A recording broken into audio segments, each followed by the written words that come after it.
Hello everybody, welcome to our channel educating hand. This is Manu Sharma, hoping you are doing very good. हमारी practice चल रही है articles की, बहुत सारी प्रैक्टिस चल रही है। और आज जैसा कि आप देख रहे हैं होमवर्क असाइनमेंट नंबर 27 है आपकी बुक कॉम्पैक्टा से 6th स्टैंडर्ड के लिए। और उसकी एक्सरसाइज को हम सॉल्व कर रहे थे, प्रैक्टिस कर रहे थे। एक्सरसाइज नंबर है ए। क्लियर? तो वो सेंटेंसेस यहाँ पर 27 है टोटल। मैंने 14 सेंटेंसेस तक यहाँ पे आप देख रहे हैं कि जो मेरी प्रीवियस वीडियो है वहाँ तक हमने डिस्कस किए थे। अब आगे 15 सेंटेंसेस से और इस एक्सरसाइज को कंप्लीट करेंगे इस वीडियो में। So let's begin with me. Sentence number 15 says dash honest man is respected by all. अब एक जो ईमानदार आदमी होता है वो सबके द्वारा रिस्पेक्ट उसको मिलती है। तो एन ऑनेस्ट मैन, ठीक है, एक तो मैन है, सिंगलर आपका जो है यहाँ पे नाउन है मैन। एंड ऑनेस्ट है, एच आपका कॉन्सोनेंट है बट यहाँ पे एच साइलेंट है एंड ओ के साउंड दे रहा है ऑनेस्ट, और ओ के साउंड दे रहा है वो वोवल साउंड है। दैट्स वाई हमने यहाँ पे आर्टिकल एन का यूज किया। Now sentence number 16, dash Sharmas go to dash club every day. Sharmas जो हैं वो हर रोज़ क्लब जाते हैं। अब देखिए मैंने आपको बोला भी था जो हमारे सरनेम्स होते हैं अगर वो प्लूरल में, जैसे शर्माज है, गुप्ताज है, मेहताज है, अरोराज है, तो ये जब भी आपको सरनेम इस तरह से प्लूरल मिले तो आप ऑलवेज वहाँ पे डेफिनेट आर्टिकल दा का यूज़ करें। And club, we are talking about the specific club जहाँ पर वो हर रोज़ जाते हैं, तो यहाँ पे क्लब से पहले भी आप दा का यूज़ करें। Now number 17, dash is a very good hobby. अब ये जो आपकी सिंगिंग है बहुत अच्छी हॉबी है, तो ये एक डेली एक्टिविटी है। नहीं, we are talking about a daily activity. आप इसको रेफर करें डेली एक्टिविटी, आप सिंगिंग करते हैं या आप कुछ और करते हैं, जैसे आप गार्डनिंग करते हैं या कुछ और भी आपका हो सकता है डेली एक्टिविटी। तो हम यहाँ पे एक डेली एक्टिविटीज़ को मान के चल रहे हैं और हम बता रहे हैं singing is a very good hobby. Singing करना बहुत अच्छा शौक होता है। सो कोई यहाँ पे आपको आर्टिकल की रिक्वायरमेंट नहीं है। Now sentence number 18, we subscribe to dash Tribune, it is a dash best English newspaper. हम सब्सक्राइब करते हैं ट्रिब्यून को। ऑफकोर्स आपको दा की ज़रूरत पड़ेगी बिकॉज यहाँ पे मैंने आपको बोला था जो भी आपके न्यूज़पेपर्स के नेम्स हैं, होली बुक्स हैं, बड़ी बड़ी आपकी मैगजीन्स होते हैं, सब के नेम से पहले आपको दा का यूज़ आर्टिकल करना होता है। And it is the best, again आप दा का यूज़ करें बिकॉज बेस्ट अभी अभी जो प्रीवियस ऊपर जो सेंटेंसेस हमने किए थे उसमें भी बेस्ट का यूज़ हुआ था। It's a superlative degree of good, good की superlative degree good, better, best. तो जो सुपरलेटिव डिग्रीज जब जब आपको मिले आपको ऑलवेज दा का यूज़ करना होगा। Now sentence number 19, she was admired by dash young as well as dash old. उसे एडमायर किया गया यंग्स के द्वारा भी और ओल्ड के द्वारा भी। तो यहाँ पे आपने दोनों के ही साथ the young and the old का यूज़ करना है, क्योंकि हम ये मान के चलें we are talking about a specific group of people here. जो यंग हैं वो अलग उनका ग्रुप है, ओल्ड का अलग ग्रुप होता है, तो स्पेसिफिक ग्रुप्स हैं। तो दैट्स वाई आप दोनों के साथ ही आर्टिकल दा का यूज़ करें। Now sentence number 20, I enjoy studying dash physics. मुझे फिजिक्स पढ़ना बड़ा अच्छा लगता है। No need any article. Ma'am क्यों? Because physics is the name of a subject. तो सब्जेक्ट्स के जितने नेम्स हैं उनसे पहले आपको किसी आर्टिकल की कोई ज़रूरत नहीं है।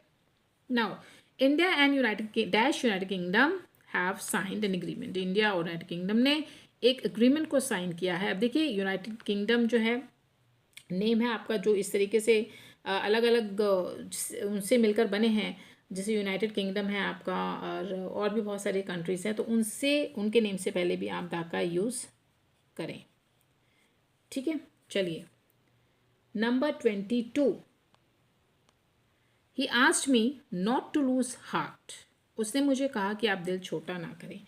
कोई आपको आर्टिकल की यहाँ पे रिक्वायरमेंट नहीं है because it's a idiomatic expression. जैसे यहाँ पे आपको बोला कि आप लूज हार्ट ना करो, इट मीन्स आप करेज ना खोएं, आप हिम्मत ना हारें। ठीक है, वो इस तरीके से बोला है, एक इडियोमेटिक एक्सप्रेशन है।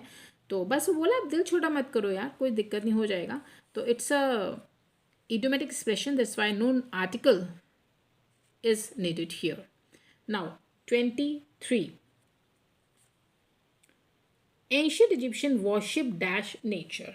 अब जो प्राचीन जो पहले के एंशियंट जो होते थे इजिप्शियंस, वो नेचर की पूजा किया करते थे।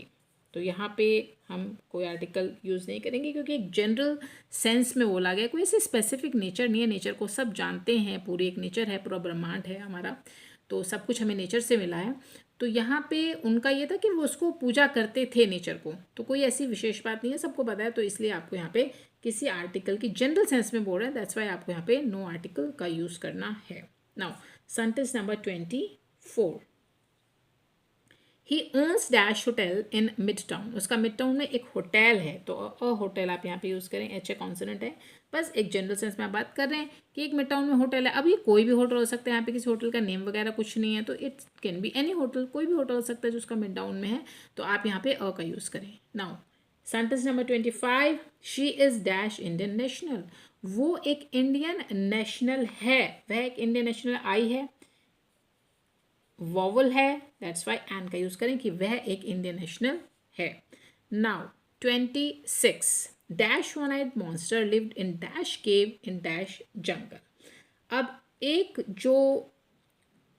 आंख वाला जो मॉन्स्टर है वो रहता था एक गुफा में, जंगल में। तो एक मॉन्स्टर है, सिंगलर है, अ का यूज़ करें। वन तो है, ओ तो है, वॉवल तो है, बट साउंड ये वॉवल की नहीं दे रहा, व की देख रहा है। देखिए वन, वो, वी है ना, और वो क्या होता है, कॉन्सोनेंट होता है, तो इसलिए अपने आप यूज़ कर दिया अ का। यानी अब वो एक गुफा में रहता है, अगेन सी कॉन्सोनेंट है, एक गुफा, और in the jungle, the jungle में। अब देखिए यहाँ पे वैसे तो आप इन जंगल अजंगल भी कर सकते थे, यानी अगर आप एक स्पेसिफिक जंगल की बात कर रहे हैं तब आप दा का यूज़ करेंगे, और जंगल तो बहुत सारे होते हैं, तो अगर आप यहाँ पे अ का यूज़ करते आप अ का भी यूज़ कर सकते थे व्यूअर्स, वो भी ठीक था। तो it means it can be any jungle, अगर आप अ फिल कर रहे हैं तो इट मीन्स वो कोई भी जंगल हो सकता है, ठीक है। अब यहाँ पे मैंने अ का यूज़ किया, वन आइड मॉन्स्टर है, तो इट मीन्स यहाँ पे मेरा अ यूज़ करने का मतलब है कि it can be any monster, ये कोई स्पेसिफिक मॉन्स्टर नहीं है, कोई भी मॉन्स्टर हो सकता है।